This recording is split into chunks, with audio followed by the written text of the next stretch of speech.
Hallelujah. सबको जय मसीह की। मैं पास्टर गौरव सिडाना इम्मैनुअल टॉक्स में आप सबका स्वागत करता हूं। आज हमारे साथ प्रभु के अभिषिक्त और सामर्थी दास बिशप विजय इम्मैनुअल जी मौजूद हैं, जिनको 30 साल का अनुभव है सेवकाई में।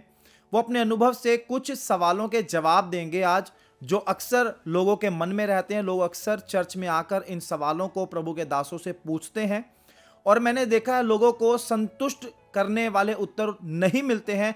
आज प्रभु के दास अपने अनुभव से उन सवालों के जवाब देंगे। तो बिशप विजय मैनुअल जी, मैं आपका स्वागत करता हूं। Thank you. परमेश्वर का धन्यवाद हो। परमेश्वर ने आपको बीते समय में बड़ा इस्तेमाल किया है और 30 साल तक हमारे देश में, बल्कि दुनिया के 10 अलग अलग देशों में परमेश्वर आपको लेकर गया। तो एक अच्छा अनुभव आपके पास है। उस अनुभव से कुछ सवालों के जवाब जो लोगों के मन में है, मैं चाहता हूं आप उनका जरूर जवाब दें। उसमें से सबसे पहला सवाल ये है, अक्सर कुछ लोगों को दुष्ट आत्माओं के द्वारा वो सताए जाते हैं, दुष्ट आत्माओं के द्वारा वो पोसेस्ड होते हैं, और जब वो चर्च में आते हैं, चर्च में उनके लिए प्रभु के दास लोग प्रार्थना करते हैं, तो मैंने देखा कि वो लोग चर्च में आते हैं, प्रार्थना होती है और वो चले जाते हैं। अगले संडे फिर से आते हैं, फिर से प्रार्थना होती है, वो गिर जाते हैं और फिर से वापस चले जाते हैं। तो लोगों के मन में अक्सर ये सवाल आता है कि वो दुष्टात्मा क्या निकलकर दोबारा फिर से वापस उस मनुष्य के अंदर आ जाती है, या फिर वो दुष्टात्मा छोड़कर ही नहीं गई। आप इसके बारे में क्या बताना चाहते हैं? आप जवाब दें।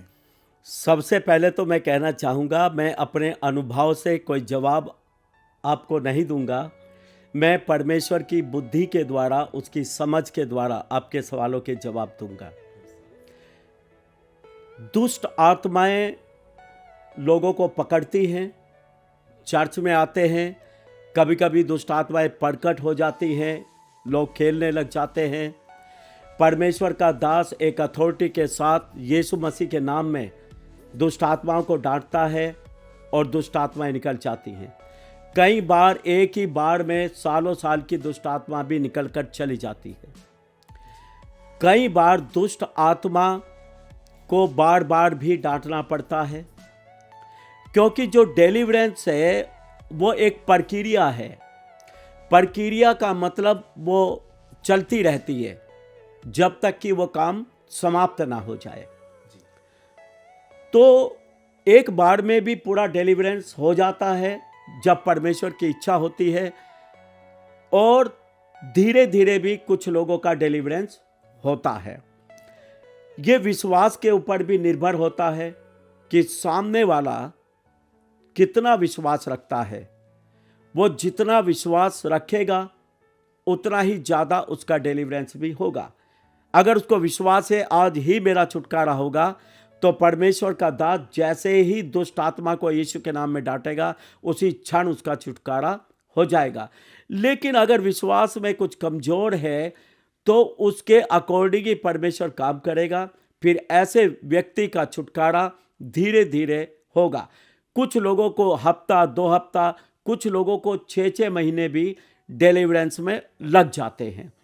ये परमेश्वर के दास की अनॉइंटिंग के ऊपर भी निर्भर है, और मेन जो निर्भर है वो सामने वाले के विश्वास पर भी निर्भर है कि उसका कितना विश्वास है। क्या इसमें उस व्यक्ति का व्यक्तिगत जीवन का भी कुछ लेन देन है? हाँ, बिल्कुल। व्यक्तिगत जीवन का भी असर पड़ता है। अगर उस व्यक्ति का जीवन प्रभु में ठीक नहीं है, उसके जीवन में आज भी बहुत सारी कमियां हैं, कुछ पाप हैं, जिनके कारण दुष्ट आत्मा उसको छोड़कर नहीं जाती। और दूसरी बात, लोगों के जीवन में जब वो प्रभु में आते हैं, इससे पहले सालों साल पहले हो चुका होता है। कोई 10 साल से, कोई 20 साल से दुष्ट आत्मा से पीड़ित होता है। लंबा समय तक दुष्ट आत्माएं उनके साथ रहती हैं। अब दुष्ट आत्मा तो उनको छोड़ना ही नहीं चाहती, लेकिन उनको भी दुष्ट आत्माओं से कुछ प्रेम सा हो जाता है। वो भी ऐसी पूरी इच्छा नहीं करते कि उनका पूरा डिलीवरेंस हो जाए। तो एक तो उसका विश्वास, एक उसकी पूरी इच्छा। उसको हेट होनी चाहिए कि दुष्ट आत्माओं से मुझे नफरत है, मैं इस स्थिति में जीना नहीं चाहता, मुझे छुटकारा चाहिए। और ऐसे व्यक्ति का छुटकारा बहुत जल्दी हो जाएगा। लेकिन फिर भी कहूँगा छुटकारा एक प्रोसेस है, एक प्रक्रिया है, टाइम लग सकता है, लेकिन इसमें निराश होने की जरूरत नहीं। छुटकारा पक्का है, क्योंकि लिखा निश्चय उद्धार पाएगा, निश्चय छुटकारा पाएगा। तो आपके कहने का मतलब ये है कि अगर कोई भी व्यक्ति जिसे दुष्ट आत्मा ने पकड़ा हो, उसको पूरी इच्छा करनी चाहिए कि वो आज़ाद हो। क्योंकि अक्सर ऐसा आपका कहने का मतलब मैं समझता हूँ कि उस दुष्ट आत्मा के साथ सालों साल रहने के कारण लोगों को एक आदत सी लग जाती है उस दुष्ट आत्मा के सारे कामों को अपने जीवन में सहन करने की, जिसके कारण से उसका पूरी तरह से विरोध नहीं करते और उनका पूरा छुटकारा नहीं हो पाता। इसका एक उदाहरण मैं आपको दूंगा।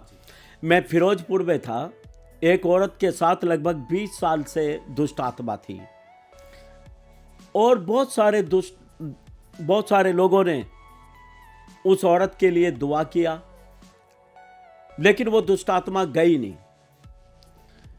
तो वहां में एक हीलिंग मीटिंग करा था। हीलिंग मीटिंग के बाद में पर्सनल उस बहन को मेरे से किसी ने मिलवाया और उस पास्टर ने बोला कितने साल हो गया और सब ने बहुत ट्राई किया है, ये दुष्ट आत्मा से आज तक छुटकारा नहीं पाई। और दूसरे क्या होता था, जब उसके लिए कोई भी प्रार्थना करता था परमेश्वर का दास, तो वो आंखें बंद कर लेती थी, आंखें नहीं खोलती थी वो। तो पास्टर कहने लगा जी किसी ने आज तक आंखें खुलवाई ही नहीं, इसकी खुलवाई नहीं सका कोई पास्टर, और ये आंखें ही नहीं खोलती। अब ये भी जरूरी है कि दुष्ट आत्माओं को परमेश्वर का दास उसकी आंखों में आंख डालेगा व्यक्ति की और आदेश करेगा। यह भी बड़ा इंपॉर्टेंट है दुष्ट आत्मा को निकालने के लिए। अब वो तो आंखें बंद करके बैठी है और आंखों के साथ दुष्ट आत्मा शायद उसके कान भी बंद कर देती हूँ, है ना। तो मैंने उसको डांटा तो आंख बंद करके बैठ गई। 2-4 मिनट मैंने लगाए। मैं कभी भी दुष्ट आत्मा वाले केस पे 2-4 मिनट से ज़्यादा कभी लगाता ही नहीं। तो फिर मेरी पत्नी मेरे साथ थी, मैंने बोला कि चल तू दुआ कर ले।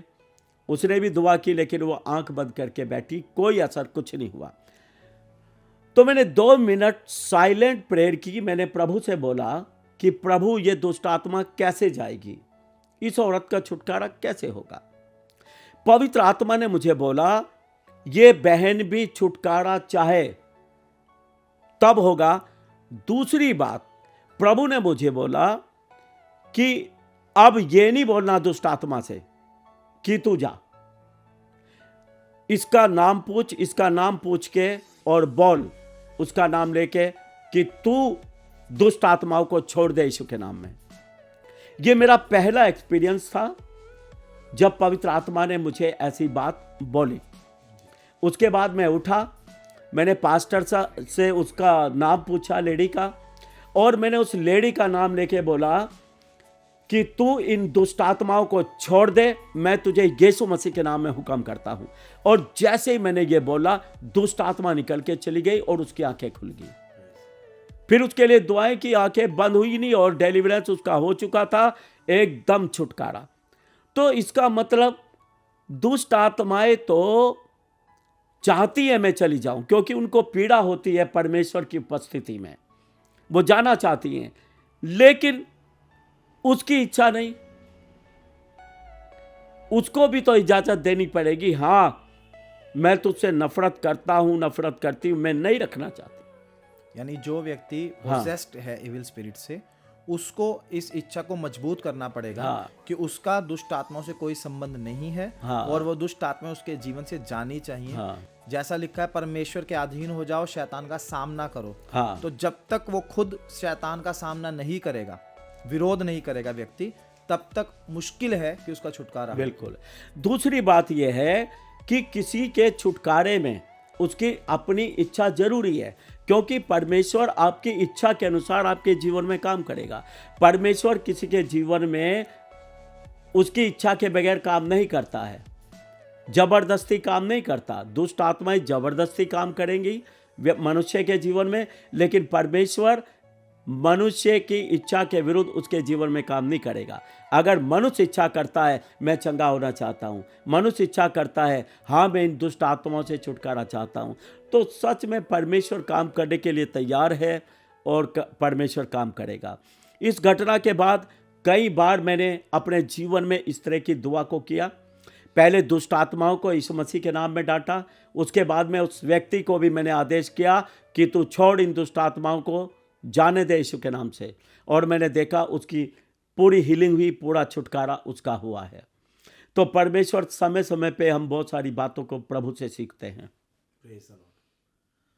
दूसरा सवाल, अभी एक सवाल का जवाब मैं विश्वास करता हूं आपको मिला होगा कि कोई भी व्यक्ति जिसे दुष्ट आत्माओं ने सालों साल से भी पकड़ा हो, उसके अंदर सबसे पहली बात इच्छा होनी चाहिए, दूसरा वो खुद शैतान का सामना करे, विरोध करे, उसको जाने के लिए बोले, तो उस व्यक्ति का पूरा छुटकारा ज़रूर होगा। और साथ में प्रभु के दास ने इस बात को हाईलाइट किया है कि उस व्यक्ति का जो जीवन है वो बिल्कुल प्रभु की नज़र में ठीक ठीक होना ज़रूरी है। तो यदि आप मुझे देख रहे हैं, इस प्रोग्राम को देख रहे हैं और दुष्ट आत्मा के साथ आपको किसी भी प्रकार की समस्या है, तो आज इन बातों से सीखें, अपने जीवन में बदलाव को लेकर आएं ताकि आपके जीवन में छुटकारा हो। दूसरा सवाल बिशप जी मेरा आपसे ये है, हम अफ्रीकन कंट्रीज़ में एक कल्चर को हमने देखा जो पिछले कुछ साल पहले शुरू हुआ है, वो है पापा बोलना। जितना मैं उस कल्चर के बारे में जानता हूँ, वो उनका एक लोकल कल्चर है जिसमें वो एक रिस्पेक्ट के रूप में उनको पापा बोलते हैं। फिर उस कल्चर को हम इंडिया में, पंजाब में देखते हैं कि चर्चिज़ में अक्सर प्रभु के दासों को पापा शब्द से लोग बुलाते हैं। इसके ऊपर पिछले दिनों में बहुत सारे प्रभु के दासों ने बोला, बहुत कंट्रोवर्सी भी हुई है। इसके लिए दो अलग अलग वचन बाइबल में है। एक वचन प्रभु यीशु मसीह ने बोला और उस वचन में यीशु मसीह ने बोला, तुम इस पृथ्वी पर किसी को पिता ना कहना, क्योंकि तुम्हारा एक ही पिता है जो स्वर्ग में है। दूसरी तरफ प्रभु का दास पौलुस बोलता है कि तुम्हारे सिखाने वाले मसीह में बहुत सारे हो सकते हैं, लेकिन तुम्हारा आत्मिक पिता मैं हूं। अभी जो लोग प्रभु के दास लोग चाहते हैं कि उनको पापा बोला जाए, वो इस वचन को लेते हैं जो प्रभु के दास पौलुस ने बोला, और जो लोग इसका विरोध करते हैं वो इस वचन को लेते हैं जो प्रभु यीशु मसीह ने बोला। आप इसको किस तरह से समझते हैं कि आज लोगों को ये बात समझाई जाए कि वो इस शब्द का इस्तेमाल, पापा या पिता शब्द का इस्तेमाल प्रभु के दासों के लिए कर सकते हैं या नहीं कर सकते? आप इसके बारे में क्या विचार रखते हैं, आप बताइए। देखो, सबसे पहले क्या है, यीशु मसीह जो बोलता है कि स्वर्ग में तुम्हारा पिता है, इस पृथ्वी पर तुम किसी को पिता ना कहना। इसका सबसे पहले तो मतलब समझना पड़ेगा कि जो दर्जा परमेश्वर पिता का है इस पृथ्वी के ऊपर, वो दर्जा तुम किसी भी व्यक्ति को ना देना। तो जो दर्जा परमेश्वर पिता का है, वो दर्जा मैं अपने शारीरिक पिता को भी, जो मेरा सगा पिता है, वो दर्जा मैं उसको भी नहीं दे सकता हूं। ठीक है। दूसरी बात, पिता शब्द पुराने नियम में भी इस्तेमाल हुआ है। एलिया को बोलता एलीशा, हे मेरे पिता। भविष्यवक्ताओं को कुछ लोगों ने बोला है पुराने नियम में भी, हे मेरे पिता। अब नए नियम में भी पौलुस बोलता है कि मैं तुम्हारा आत्मिक पिता मैं हूं। देखो, पिता कौन है, पिता कौन होता है, इस बात को समझना पड़ेगा। पिता एक तो जन्मदाता, पिता एक पालन पोषण करने वाला, उसको भी पिता बोलते हैं। जैसे कोई बच्चा गोद ले लेते हैं, वो शारीरिक रूप से उसके माता पिता नहीं है, लेकिन जब उसका वो पालन पोषण करते हैं तो उसके वो माता पिता हैं। जो किसी बच्चे का पालन पोषण करता हो, उसे मसीह राह पर चलना सिखाता हो, मसीह शिक्षा देता हो, मतलब मसीह में भी पालन पोषण उसका करता हो, तो वो उसका पिता है। एक पास्टर एक आत्मिक पिता होता है। तो अगर एक पास्टर को कलीसिया के लोग पिता पापा बोलते हैं, लेकिन वो उसको ऐसा दर्जा नहीं देते जो दर्जा परमेश्वर पिता का है, तो इसमें कोई पाप नहीं है। लेकिन कभी कभी क्या, आजकल आप देख सकते हैं, लोग एक पास्टर को पापा बोलते हैं और ऐसा दर्जा भी महसूस होता है कि उसने उनको ऐसा दर्जा दिया है जैसे स्वर्ग पिता को दर्जा दिया जाता है। तो ये एक महान पाप है, क्योंकि जो दर्जा परमेश्वर पिता का है वो दर्जा हम ना तो किसी पास्टर को दे सकते, ना ही अपने शारीरिक सगे पिता को दे सकते। उसका दर्जा, उसका स्थान सर्वोच्च है, वो सबसे ऊपर है। तो पिता कह सकते हैं एक पास्टर को, उसकी कलीसिया के बच्चे पापा बोल सकते हैं, क्योंकि एक पास्टर एक चरवाहा है, वो कलीसिया का मसीह में पालन पोषण करता है, और जो बालकों का पालन पोषण करता है उसका दर्जा एक पिता के जैसा होता है। एक सवाल मैं इसमें पूछना चाहता हूँ, क्या इसमें उम्र मायने रखती है? उदाहरण के लिए चर्च में एक व्यक्ति है जिसकी उम्र 60, 65, 70 साल है, और जो प्रभु का दास है वो 30, 35, 40 साल का हो, तो एक 70 साल का व्यक्ति आकर 40 साल के व्यक्ति को अगर पिता बोलेगा, तो जैसे हम समाज में रहते हैं तो समाज की दृष्टि में वो कैसा है, या प्रभु की दृष्टि में वो कैसा है, इसके बारे में आप क्या? देखो, समाज में तो अच्छा नहीं लगता अगर एक 70 साल का बुजुर्ग व्यक्ति मुझे पापा बोले, ना तो वो मुझे अच्छा लगेगा और ना ही समाज में किसी को अच्छा लगेगा। लेकिन अगर वो 70 साल का व्यक्ति एक 40 साल के व्यक्ति के द्वारा प्रभु में आया और वो 40 साल का व्यक्ति उसका मसीह में पालन पोषण करता है, तो वो उसका पापा जैसा ही है, पापा है, वो बोल सकता है। लेकिन वो ना बोले तो अच्छा है। तो इससे जो अन्य जाति हैं उनको बुरा नहीं लगेगा, उनको खराब नहीं लगेगा, ये अच्छा है। यानी अन्य जातियों पर मसीह लोगों की गवाही खराब ना हो, हाँ। इसके लिए अच्छा है कि कोई बुजुर्ग व्यक्ति हाँ। एक यंग लड़के को, जो उनके बेटे की उम्र का या बेटी की उम्र के हों, उनको पिता या माता के रूप में संबोधित ना करें। वो आप कहते हैं कि वो सही है। हाँ, उससे क्या, फिर कुछ लोग मजाक उड़ाते हैं। अगर हमारे शब्दों से कोई मजाक उड़ा रहा है दूसरा, हम उन शब्दों का इस्तेमाल ही ना करें। वो उसको पास्टर जी बोल सकता है, प्रोफेट जी बोल सकता है, अपोस्टल जी बोल सकता है, वो ज़्यादा अच्छा है। लेकिन अगर अपने बच्चे का कोई उम्र का है, वो तो वैसे भी अगर पापा जी बोल रहा है तो उसमें कोई ऐतराज ही नहीं है। एक चीज़ और जो भी आप बात कर रहे थे कि जो दर्जा परमेश्वर पिता को देना चाहिए वो किसी मनुष्य को ना दिया जाए। अगर कोई व्यक्ति जो चर्च का है प्रभु के दास को पापा या पिता शब्द से बुलाता भी है, तो इस बात का अंतर उसको समझना चाहिए। हाँ। कि वो एक मनुष्य है और पिता के रूप में आदर तो कर सकते हैं। हाँ। लेकिन जो महिमा है वो सिर्फ और सिर्फ परमेश्वर पिता को मिलनी चाहिए। बिल्कुल। और जो दर्जा परमेश्वर पिता का है वो दर्जा केवल परमेश्वर पिता का ही है। एक पास्टर उसके लिए वो सब कुछ नहीं कर सकता जो परमेश्वर पिता उसके लिए कर सकता है। लेकिन इसमें अक्सर अभी पिछले दिनों में मेरे देखने में आया, जो मैंने ऑब्जर्वेशन किया, वो ये है कि कुछ कलीसियाएं हैं जो बहुत बड़ी और भारी भीड़ से भरी हुई हैं। उन कलीसियाओं में जब अन्य जाति लोग आते हैं जिनको इन बातों की जानकारी नहीं है, जिन्होंने कभी बाइबल नहीं पढ़ी, वो पापा या पिता शब्द आकर चर्च में सुनते हैं तो वो भी उसी शब्द को प्रभु के दासों के लिए इस्तेमाल करते हैं। वो इस अंतर को कैसे समझ सकते हैं? आजकल लोग अंतर समझना ही नहीं चाहते। देखा देखी है, भेड़ चाल है, दूसरा कुछ बोल रहा है वो भी बोलेगा। और आजकल केवल अपने पास्टर को ही पापा जी नहीं बोलते लोग, जितने पास्टर हैं वो सबको पापा जी बोलेगा। अब उससे पूछो भाई कितने तेरे बाप हैं? अब पौलुस भी बोलता है तुम्हारा आत्मिक पिता केवल मैं हूँ, एक ही हूँ। पापा एक ही होता है, पिता एक ही होता है। लोगों ने तो 70 बना रखे, जिसको देखो 20 साल का बच्चा पास्टर है उसको भी पापा जी बोलेंगे, और उसके द्वारा वो बचा भी नहीं है तो भी उसको पापा जी कह रहा है। मतलब पापा जी की तो रेड मार रखी है, बिना समझे सोचे मुंह से किसी को भी अपना बाप बना लो, ये रिवाज बन चुका है। तो ये जो पापा जी शब्द है, आपके कहने का मतलब ये सिर्फ उस व्यक्ति के लिए आपको इस्तेमाल करना चाहिए जिसके द्वारा आपने उद्धार पाया, प्रभु यीशु को जाना, प्रभु यीशु के करीब आए, और जो आपका मसीह में पालन पोषण करने वाला व्यक्ति है। हाँ। केवल उसके लिए आप इस शब्द का इस्तेमाल कर सकते हो। हाँ। बाकी सब प्रभु के दास को आप पास्टर, प्रोफेट, बिशप, अपोस्टल, कुछ भी जो बाइबल में शब्द हैं उसको इस्तेमाल कर सकते हो। आदरणीय शब्द है वो।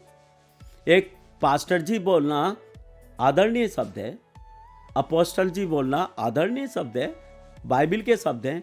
इनसे ऊपर तो कुछ भी नहीं। तो इन शब्दों का इस्तेमाल किया जा सकता है, क्योंकि प्रभु का दास पौलुस बोलता है सिखाने वाले तुम्हारे बहुत हो सकते हैं, बिल्कुल। आप सीखे कहीं से भी, लेकिन जो आपके आत्मिक पिता का दर्जा है वो भी एक ही व्यक्ति को दे सकते हैं, और जो स्वर्गीय पिता का दर्जा है वो आप इस पृथ्वी पर किसी दूसरे व्यक्ति को नहीं दे सकते। बिल्कुल। तो जितने लोगों को कन्फ्यूजन थी, मैं विश्वास करता हूँ बहुत क्लियरली प्रभु के दास ने बताया है कि आप पापा जी शब्द का इस्तेमाल अपने जीवन में किस प्रभु के दास के लिए कर सकते हैं, और उसके अलावा आपको किसी के लिए नहीं करना चाहिए। दूसरा बिशप जी, इसमें मैं एक चीज़ और देखता हूँ, जो आपने बोला उसमें मुझे एक चीज़ और सीखने को मिली है कि एक पिता और उसके संतान का एक रिलेशन होता है। पिता उस बेटे या बेटी का पालन पोषण करता है, और जो पालन पोषण जिसका हो रहा है वो भी समझता है कि मसीह में ये मेरा पिता है। अभी आज के समय में अगर हम देखेंगे, पापा जी बोलने वाले बहुत हैं, और पापा जी को ये नहीं पता उनकी संतान कहाँ पर है, हाँ, क्योंकि भीड़ बहुत ज़्यादा है। पापा जी सब लोग बोल रहे हैं, लेकिन पापा जी को अपने बेटे के बारे में नहीं पता, और बेटा कभी पापा जी से मिला नहीं आज तक। वो व्यक्ति उद्धार किसी और के द्वारा पाया है, मसीह में पालन पोषण उसका किसी और के द्वारा हुआ है, जाके वो किसी दूसरे को पापा जी बोलता है। वही मैंने बोला, पापा जी की रेड पड़ी हुई है पूरी, किस हर एक को पापा जी पापा जी। एक्चुअली क्या है, परमेश्वर के लोग बुद्धिमान होना नहीं चाहते, लेकिन परमेश्वर ने सबको बुद्धि दिया है, लोग इस्तेमाल नहीं करते। जैसे बोला, दाख रस पीने वाले के जैसे मत वाले ना बनो, वरन आत्मा से परिपूर्ण होते जाओ। जब एक आदमी पवित्र आत्मा से भरा हुआ होता है, वो उसको सारी बातें समझा देता है, गलत क्या है सही क्या है। लोग पवित्र आत्मा से नहीं भरना चाहते, बस लोग बातों से भरना चाहते हैं। किसी ने कुछ कह दिया वही सीख लिया, किसी ने कुछ कह दिया वही सीख लिया। लेकिन जब आत्मा से सीखेंगे तो वचन के द्वारा आत्मा सिखाएगा, और वो बुद्धिमान व्यक्ति होगा। तब उसको पता चलेगा क्या बोलना चाहिए और क्या नहीं बोलना चाहिए। तो एक व्यक्ति अगर अपने जीवन में पवित्र आत्मा से परिपूर्ण हो, तो मैं समझता हूँ वो ऐसी छोटी छोटी गलतियां करने से बचेगा, और परमेश्वर के रास्ते पर बिल्कुल ठीक ठीक चलते हुए सेवा भी करेगा, और प्रभु के पीछे अनंत जीवन को भी प्राप्त करेगा। बिल्कुल, आमीन, बिल्कुल ऐसा ही है। प्रभु का धन्यवाद हो। एक तीसरा सवाल आज मैं आपकी तरफ से प्रभु के दास से पूछना चाहता हूँ, जो लोग अक्सर मन में लेकर आते हैं। लोग चर्च में आते हैं, बहुत सारे बीमार लोग भी आते हैं, लेकिन सभी लोग चंगे होकर नहीं जाते। बाइबल में हम बहुत सारी जगह पर इस बात को पढ़ते हैं कि बहुत बड़ी भीड़ यीशु मसीह के पास आई, और यीशु मसीह ने सबको चंगा कर दिया। आज के समय में आपको क्या लगता है, ऐसा क्यों नहीं हो पा रहा कि लोग जब यीशु मसीह के पास आते हैं तो सभी लोगों को चंगाई नहीं मिलती है? इसके पीछे क्या कारण है? क्या इसके पीछे उस व्यक्ति का विश्वास कारण है कि उसका विश्वास कमजोर है जिसकी वजह से चंगाई नहीं मिलती उसको, या जो प्रभु का दास प्रार्थना कर रहा है उसमें किसी प्रकार की कमी है जिसकी वजह से चमत्कार नहीं होता? आप इसके बारे में क्या बोल रहे हैं? देखो, सबसे पहले तो आपने एक बात बहुत गलत बोली है कि जितने लोग आते थे यीशु के पास सारे चंगे होके जाते थे। ऐसा नहीं है। एक जगह यीशु के बारे में लिखा, वो वहां कोई आश्चर्य कर्म नहीं कर सका। जी, समझे? क्यों? क्योंकि उन्होंने विश्वास नहीं किया। सबसे पहले अगर आप चंगा होना चाहते हैं, अगर आप चाहते हैं आपके जीवन में आश्चर्य कर्म हो, आपका विश्वास हो कि यीशु मेरा मुक्तिदाता परमेश्वर है, और वो सर्वशक्तिमान प्रभु है, वो मेरे लिए सब कुछ करेगा। समझे? उसका विश्वास सबसे पहले, बीमार का, पीड़ित व्यक्ति का विश्वास सबसे पहले काम करता है। यीशु मसीह आजकल युगानुयुग एक जैसा था। यीशु मसीह तब भी उनके जीवन में आश्चर्य कर्म नहीं कर सका जब वो शरीर में था। किसके कारण? क्योंकि उन्होंने विश्वास ही नहीं किया। समझे? यीशु मसीह आज भी ऐसा ही है। अगर आप विश्वास नहीं करेंगे, यीशु मसीह आपके जीवन में जबरदस्ती काम नहीं करेगा। समझे? दूसरी बात, कभी कभी लोग बोलते हैं हम तो विश्वास करते हैं जी। तो क्या प्रभु कमजोर है? हैं? जब आप पूरा विश्वास करते हैं, आपके जीवन में चंगाई क्यों नहीं आई? इसका मतलब आप क्या कहना चाहते हैं कि यीशु मसीह कमजोर है? नो, यीशु मसीह तो कमजोर है ही नहीं। उसने अपनी पूरी सामर्थ को दिखाया। वो मुर्दों में से स्वयं जी उठा। उसको किसी ने मुर्दों में से जिंदा नहीं किया। उसने मौत को निगल लिया। उसने सारी सृष्टि को अपने वश में किया हुआ है। वो सर्वशक्तिमान परमेश्वर है। और लिखा है, वो अय्यूब की किताब में लिखा, तू सब कुछ कर सकता है, कुछ भी असंभव नहीं है। कारण मनुष्य का अपना विश्वास होता है। अगर उसका संपूर्ण विश्वास है, पुराने नियम में भी लिखा, तुम संपूर्ण मन से मेरे पास आओगे, है ना, मतलब संपूर्ण विश्वासी मन से परमेश्वर सुनेगा। सबसे बड़ा कारण यही है, वो व्यक्ति विश्वास नहीं करता है, विश्वास में कमजोरी। दूसरा कारण बहुत बार हो जाता है मनुष्य के जीवन का पाप। एक बड़ी रुकावट है उसके छुटकारे में, उसकी चंगाई में। लेकिन फिर भी मैंने बहुत बार ऐसा भी देखा है कि व्यक्ति के जीवन में पाप है, लेकिन परमेश्वर ने ऐसा अनुग्रह किया उसके विश्वास के कारण कि वो चंगा हो गया पाप रहते हुए भी। This is the grace. इसमें एक बात यह भी है, खाली आपके विश्वास से काम नहीं चलेगा, आपके ऊपर परमेश्वर का अनुग्रह भी हो। जैसे लिखा, अनुग्रह के द्वारा विश्वास से ही तुम्हारा उद्धार हुआ है। उस मनुष्य के ऊपर जो विश्वास कर रहा है, क्या परमेश्वर का अनुग्रह है? और अगर अनुग्रह नहीं है तो इसका मतलब उस व्यक्ति में कुछ ऐसी कमी है जिसने अनुग्रह को रोक रखा है। जैसे सबसे बड़ी बात होती है घमंड। घमंडी व्यक्ति के ऊपर परमेश्वर का अनुग्रह कभी नहीं होता। मैंने बहुत सारे विश्वास लोगों को देखा है, बड़े बड़े विश्वास है, लेकिन उनको घमंडी इस बात का है कि उनका बहुत बड़ा विश्वास है। और मैंने आशीषों से रहित उन लोगों को देखा है, वो कितने बड़े विश्वास का बखान करें, लेकिन नो ब्लेसिंग, उनका जीवन आशीष रहित है, क्योंकि घमंड है, अनुग्रह नहीं है। तो विश्वास और अनुग्रह दोनों चीजों की जरूरत है। अनुग्रह वो भी है कि आप पाप भी आपके जीवन में है तो भी आपके विश्वास के द्वारा प्रभु आपको चंगा कर देता है। दिस इज द ग्रेस, कि आपकी कमी घटी में भी परमेश्वर आपके ऊपर दया कर रहा है। मैं प्रभु के एक दास की किताब पढ़ रहा था। प्रभु के दास बेनेहिन है, बहुत सारे लोग उनको जानते होंगे। तो बेनेहिन जिनके द्वारा बहुत आशीषित हुए स्पिरिचुअली, उनका नाम है कैथरीन कुलमन। कैथरीन कुलमन के जीवन की एक घटना का जिक्र उस किताब में था। वो जिक्र ये था कि जब कैथरीन कुलमन को अपनी हीलिंग मिनिस्ट्री शुरू करनी थी, उससे ठीक पहले वो एक सभा में गए। उस सभा के अंदर प्रभु के एक दास आए हुए थे। वो बहुत बड़े हीलर थे, मतलब उनकी प्रार्थनाओं से बड़ी चंगाइयाँ होती थी।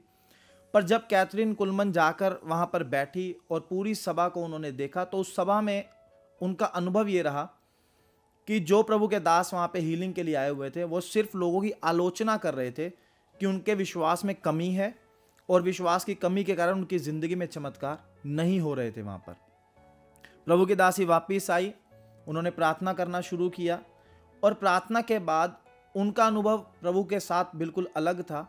उनका अनुभव ये था कि वो जब चर्च में लोग इकट्ठा होते थे, प्रभु अपने आप उनकी ज़िंदगी में काम करता था। Totally different. उनको किसी की आलोचना करने की या किसी को विश्वास में बढ़ने के लिए बोलने की ज़रूरत नहीं पड़ी। देखो क्या होता है, परमेश्वर का दास जब देखता है भीड़ में काम नहीं हो रहा, तो वो दोष लगाएगा एक ही, कि तुम विश्वास नहीं कर रहे हो। खाली विश्वास के प्रचार से कुछ नहीं होगा। एक प्रचारक, एक हीलर जब तक प्रेम और तरस से भर के प्रचार नहीं करेगा, प्रेम और तरस से भरकर लोगों के लिए प्रार्थना नहीं करेगा, तब तक वहां कुछ भी होने वाला नहीं।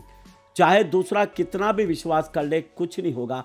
पवित्र आत्मा प्रेम के बगैर काम नहीं करता है। कुछ परमेश्वर के दास ठोक ठोक के प्रचार करते हैं विश्वास का, लेकिन वहां कठोरता दिखाई देती है। परमेश्वर के दास के बोलने से, व्यवहार से प्रेम दिखाई नहीं देता। और बाइबल में लिखा है, जो प्रेम नहीं रखता वो परमेश्वर को नहीं जानता, क्योंकि परमेश्वर तो प्रेम है। इसीलिए जब भी हम वचन का प्रचार करें, प्रेम के साथ करें। जब भी हम दुआ करें, प्रेम और तरस के साथ करें। जब आप तरस से भर के प्रेम के साथ एक मरीज के लिए दुआ करेंगे, आप उसके दुख को दुख समझेंगे जैसे आपको ये हुआ हो, तो वहाँ जरूर आश्चर्यक्रम होता है, चंगाई होती है। ये मेरे जीवन में हजारों बार हो चुका, जब एक बीमार व्यक्ति मेरे सामने आया और मेरे अंदर से एकदम आह निकलती है, मैं अंदर अंदर बहुत बार बोल देता हूँ हाय, ऐसे निकलता है मुझे। उसका दुख देख के मुझे लगता है जैसे ये दुख मेरा ही हो। और मैंने बहुत बार चमत्कारों को देखा है, जब मैंने प्रेम और तरस के साथ लोगों के लिए दुआ किया, वहाँ बहुत बड़ी दुआ की ज़रूरत नहीं पड़ी, वहाँ मेरे बहुत बड़े विश्वास की भी ज़रूरत नहीं पड़ी, और अनोखा चमत्कार हुआ, ज़बरदस्त काम हुआ है। तो खाली कठोरता के साथ विश्वास का प्रचार करने से कुछ नहीं होता, जब तक आप प्रेम पूर्वक प्रचार नहीं करेंगे। इसका मतलब ये है, जो प्रभु के दास आज हमें देख रहे हैं, वो अगर अपनी मिनिस्ट्री में हीलिंग और डिलीवरेंस को चाहते हैं, तो प्रभु के दास ने बोला कि हमें प्रेम और तरस से भर कर दुआ करनी चाहिए। बाइबल में भी हम उदाहरण देखते हैं, जब लाजर मरा तो प्रभु यीशु मसीह रोए। जब एक विधवा औरत जिसका बेटा मर चुका था, अर्थी लेकर लोग जा रहे थे, वहां पर लिखा यीशु मसीह को तरस आया। तो प्रभु के दास ने वही बात हमें सिखाई है कि प्रेम और तरस से भर कर यदि प्रभु का दास दुआ करेगा और जो व्यक्ति बीमार है वो पूरा विश्वास करेगा, तो परमेश्वर जरूर उनकी जिंदगी में चमत्कार करेगा। अगले हफ्ते फिर से मिलेंगे कुछ नए सवालों के साथ। यदि आपके मन में कोई भी सवाल हो, आप कमेंट बॉक्स में हमें ज़रूर बताइए। हम उस सवाल को प्रभु के दास से पूछेंगे और उनका जवाब देंगे। सबको जय मसीह की। हम आशा करते हैं कि आपको ये वीडियो अच्छी लगी होगी और हम आपसे निवेदन करते हैं कि हमारी ये वीडियो अपने दोस्तों और रिश्तेदारों के साथ जरूर शेयर करें, ताकि वो लोग भी परमेश्वर की सच्चाई को जान सकें और आशीषित हों। और हम आपसे कहना चाहते हैं कि अगर आपने हमारे चैनल को सब्सक्राइब नहीं किया है तो जरूर सब्सक्राइब करें।